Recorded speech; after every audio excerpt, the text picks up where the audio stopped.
Polite offers in English. Unleashing the power of shall I?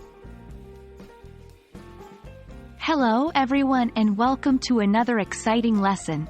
Today we're going to focus on a key phrase in English that is extremely helpful when making polite offers.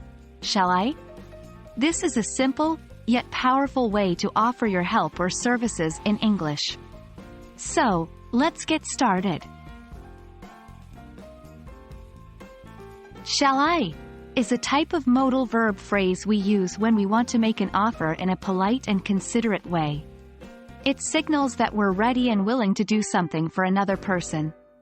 This could be anything from offering to carry a heavy bag, to offering to answer a question, or even to make a cup of coffee. For example, shall I open the window? Shall I help you with your bags? Shall I make some tea? Remember, shall I implies you're ready and willing to take action. Shall I is especially useful in social or professional situations where you want to maintain a respectful or courteous tone. For instance, when you're with someone older, someone you don't know very well, or in a professional environment.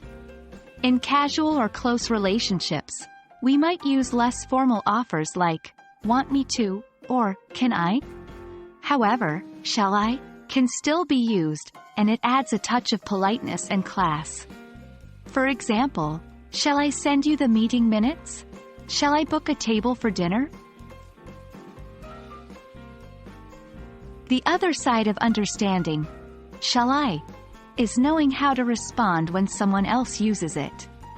A simple, yes, please, or, no, thank you, works in most situations. For example, shall I pick you up at 8? Yes, please. Shall I close the door? No, thank you.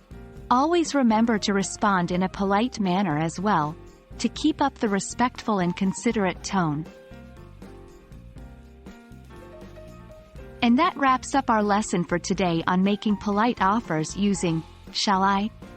This phrase is a wonderful tool to have in your English language toolkit, and I hope this lesson has helped you understand how to use it and respond to it.